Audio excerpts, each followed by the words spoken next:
Alden Richards, abay mapapadalas ang sleepover sa Casa Bernardo dahil po sa ginawa ni Miss Catherine Bernardo. But before that, if you haven't subscribed yet to my YouTube channel, please don't forget to like, share, and subscribe at hit mo na rin ang notification bell for more showbiz updates. Bago tayo of course magsimula sa ating updates, nais ko po munang ipaabot ang aking pasasalamat po sa inyong lahat for always keep watching and trusting this channel. Thank you so much. And for today's video ay muli pong nirepost ni Miss Alora Sasam ang ilan sa mga photos niya together with Miss Catherine Bernardo, kung saan meron po siyang naalala. 1 year ago na po ang nakakaraan kung saan kasama niya si Miss Catherine Bernardo na nagmo-move on sa isang lugar. Ayan, sabi niya this time last year, November 22, 2023. So, very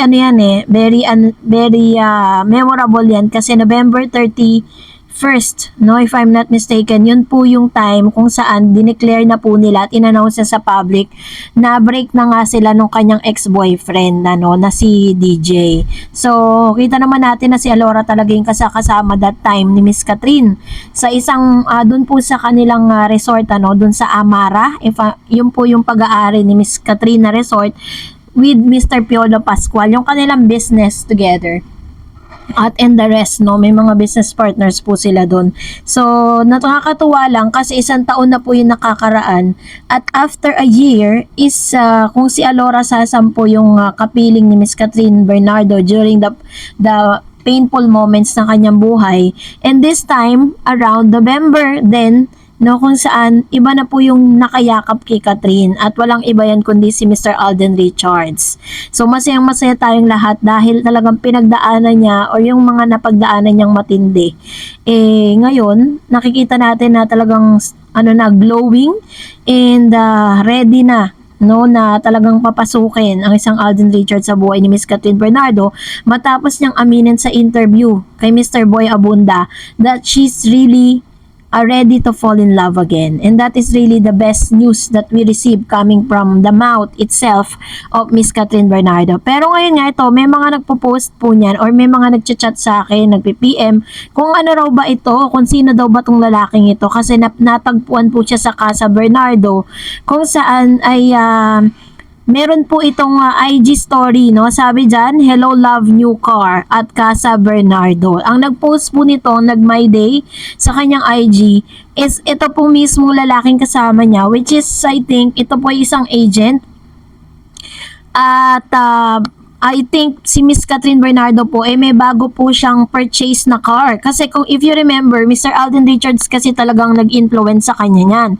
Si Alden po kasi mahilig siya sa mga sports cars, sa mga mamahaling cars. And the first ever cars na meron po siya yung kanyang Jaguar. So ganun katindi yung mga kasi parang sinabi niya rin sa mga interviews niya na pag meron siyang milestone, meron siyang mga newest milestone na nagaganap sa buhay niya, bumibili po talaga siya ng mga bagong expensive na mga relo, expensive na cars. And I think Alden Richards yung naging parang nag-influence dito kay Catherine. Kasi kung matatandaan ninyo, si Catherine naman, kapag po may mga new milestone siya na nararanasan, ang ginagawa ay nagpapabuta siya ng earrings, 'di ba? Dito sa tenga niya pinapabutasan niya. Kaya ang dami na ng butas ng tenga niya dahil dun sa mga milestone. But this time na iba na, yung kanya pong pagdiriwang or paano niya i-celebrate yung milestone na yan is bumibili siya ng isang bagay na alam niya na mapapakinabangan niya in the future. And na-influence na siya ng mindsetting ni Mr. Alden. Pero paalala ni Alden na wag kang bibili ng isang bagay na beyond doon po sa kinikita mo or doon sa income mo. Yun po yung sinabi niya sa interview niya with Mr. OG Diaz. Tanda ko yun. And yun pong video na napapanood po ninyo is habang pumipirma ng kontrata itong si Miss Catherine. Ang inaabangan nga natin is kailan niya ilalabas yung kanyang new car. And I think that is a sports car or luxury car. So, sabi tuloy ng ilang mga netizens sa comment section, mukhang mapapadalas nga ang isang Alden Richards dito po sa Casa Bernardo dahil syempre kailangan matutunan Miss Catherine kung paano niya i-drive at paano niya po yung maintenance ng mga cars na ito. Although syempre may mga agent naman talaga natuturo sa kanya yan, pero iba pa rin talaga kapag si Alden yung nagturo, kasi 'di ba may nabalitaan tayo na si Alden mismo ang nagturo mag-drive kay Catherine dahil may mga scene po sila sa Hello Love Again na nagda-drive si Catherine. So, yun po yun. Kaya naman I think mukhang makaka-cancel ang ilan sa mga schedule ni Alden para lang makapunta at maturuan itong si Miss Catherine sa kanyang bagong car. That's really a good news. And for that, narito naman ang ilan sa komento po ninyo patungkol sa ating latest updates. Magsimula tayo kay Mr. Renato Husayan. Sabi niya, Marimar, pardon me sa word. Gamit ko mga lumang tao lang.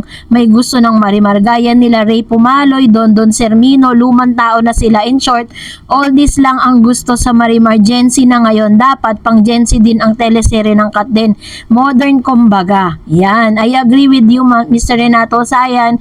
As I've said po sa mga last updates natin, if ako po ang tatanungin, no, kung bibigyan ako ng chance na mag-suggest kung ano yung bagay na tema, 'di ba? Mas maganda yung original, 'di ba? Wala silang pinaggayahan. Mas maganda yung bagong character nilang dalawa. Sabi ni Sir Dan Vergara, totoo namang depende talaga sa nagawang pagkakamali ang second chance. For me, pag cheat ang nagawa or infinity, lalo paulit-ulit ginawa, di talaga pwede ang second chance. For my own opinion, never again. Relate match kasi din. Di na talaga pwede, Ma'am Dared. Sobrang pain remain. True. Mukhang may pinagdaanan to si Sir Dan Vergara ha, dito po sa mga ganitong pain. But anyways, congrats dahil po nakalagpas kayo doon. Sabi ni Ma'am si Vicky Paradina, kahit hindi ako nag-comment na lagi, ko pinapanood ko, Miss Dareds, alam mo naman na maka-Alden ako, supportahan ko ang Kat din. Yan. Thank you, Ma'am Chibiki. And of course, sabi ni Mr. Mark Aaron Gonzalez, Kat din. Ayan, heart. So, ayan po yung mga silent supporters po natin, silent viewers po natin. They never give their comments, but talagang napapa-comment sila sa ganda ng news. And sabi ni Miss Marites Tan, sabi niya, hello, Ma'am Dars, thanks for the love and updates about Kat din. God bless you more. And sabi ni Ma'am Chitelma, wait ko ang victory party nila at ang pang-award sa kanila na box office King and Queen. So, abangan nyo po yan kasi wala pa kasing ina-announce sa Thanksgiving party, no, nilang dalawa. And ganun po yung isa sa mga inaantay natin. And of course, sabi ni Miss Suling Floresca, abangar sa lahat ng ganap sa Love Kat din, especially sa birthday ni Tisoy and with Catherine Kat din sa Amerika. Ayan. So, yun po yung isa sa mga ipinangako ni Catherine, 'di ba? Na parang bibigyan niya ng oras si Catherine. Bibigyan ng oras ni Catherine si Alden Richards. Dahil si Alden po ay nagsiselebrate ng kanya pong birthday sa LA every year yan. Talagang yun yung regalo niya sa sarili niya. Lahat ng pamilya niya dinadala niya doon. Sabi ni Miss Marilu Santos, hi Miss Star Eds, good evening. Thank you for this good news. Claiming if that both families would be together on Christmas.